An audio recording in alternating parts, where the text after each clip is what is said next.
So you watch the new Superman movie and realize that it has a few moments that might be confusing. The plot races like Superman himself, there is no time to breathe. The world is packed with comic elements that can sometimes feel weird without extra context. So I guess you might have some questions.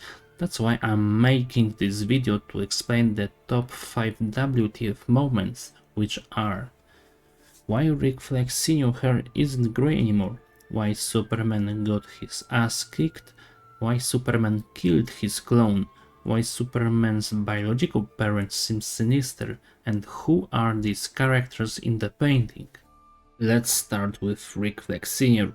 Those who watched the cartoon Creature Commandos that basically kicked off the new DCU might wonder why his hair isn't grey anymore. Some might think it's just an artistic choice, but the truth is boring. The actor playing the role openly said he was filming another project at the time, and nobody thought to use a temporary hair dye that could be washed out. I was on another show, Tulsa King, and I was literally back to back and during, and so I couldn't. And people really were not happy with that. Some people, without much thought, criticized that Superman got beaten up multiple times in the movie. Well, in the movie he struggled with his clone, who was just as strong as him and controlled by Lex Luthor, who had carefully analyzed Superman's fighting style. And at the end of the movie, Superman figured out he had to destroy Lex's floating cameras, so he outsmarted him and defeated Ultraman. I don't know why some people are surprised, since the movie's main theme, which was already clear in the first trailer, is about not giving up. The opening scene looks like Superman crashes to the ground, blood out on the snow, and calls his dog to take him to the base to heal. The super robots tell him his health isn't fully restored, but he flies back to Metropolis anyway, because he believes it's the right thing to do. He knows people need him. That's why Superman is amazing. Furthermore, I don't know if you know, but Superman, like Batman, gets stronger, smarter, just better over time. This is in the cartoons and the comics. Even in All-Star Superman comic series, which inspired this movie, it's said that Superman can become stronger. If he's already invincible, why the hell would he need to get even stronger, right? Also, Clark has only been Superman for 3 years. In Man of Steel, Superman didn't have it easy either. It just dumped to mindlessly nitpick like this. So why did Superman kill Ultraman? Did he even kill him? The movie gave us a portrait of Superman as someone who wouldn't ever kill anybody. He was sorry for that giant lizard in the middle of Metropolis. He saved a little squirrel. Always took care of somebody else. He defeated Ultraman because, he threw him into a black hole, like some trash. This is a clone, created unethically. I think that James Gunn failed here, because this wasn't addressed at all. In my opinion, the movie should be longer, so plot points like this one could be expanded.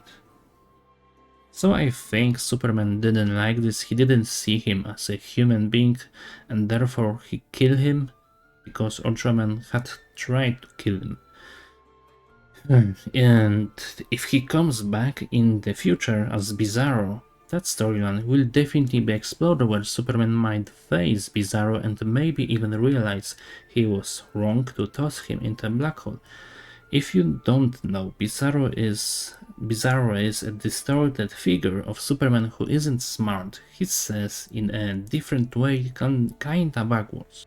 At the end of the movie, the super robots say the message is half corrupted, so later we get a continuation where Lex, with the engineer's help, reconstructs the recording. Honestly, the plot point where Lex Luthor discovers that Superman's biological parents are a bit like the Viltrumites from Invincible feels forced.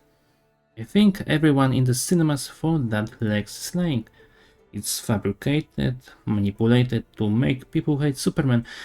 It wouldn't be surprising if Lex had to fake something, right?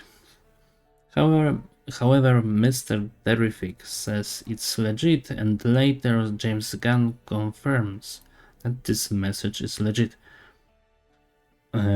It's kinda controversial, but it is what it is. This part of the movie serves two purposes in the plot, I think. First is it develops the Pentagon's role, where Lex and the government are working together, showing how expansive the DC world already is. This world isn't simple, it's becoming a bit more realistic than what we have gotten in the MCU so far. And I like this. We had similar elements in Daredevil, and maybe that's why we like it so much. Second, we learn more about Superman. He turns himself over to the authorities because he doesn't want to cause trouble. He's worried people will stop trusting him. He has a slight identity crisis, but thankfully his parents and girlfriend support him. I think we will learn more about his family in the upcoming Supergirl movie. Some of you probably noticed I didn't while watching Superman in the cinema that in the Hall of Justice there is a mural depicting mysterious figures. The Hall of Justice was filmed at Cincinnati Museum Center, and it actually has a huge mural like this. Luckily, James Gunn has just revealed the full picture. Here you can see all these characters right now. I don't want to read DC Wikipedia and pretend I know who they are, because these characters are, from what I recognize, mostly low-tier DC characters. It's more like a big Easter egg. It's unclear who might still be alive or what happened to them. This mural feels like a piece of the DCU world's history. I like how the world building for the new DCU is already pretty developed. This movie planted so many seeds that we can already speculate about what's coming next. The difference between MCU and DCU is that DCU is already in an advanced stage. These characters aren't being born or created lately like we saw in MCU when Iron Man was one of the first superheroes. This DC's history spans centuries.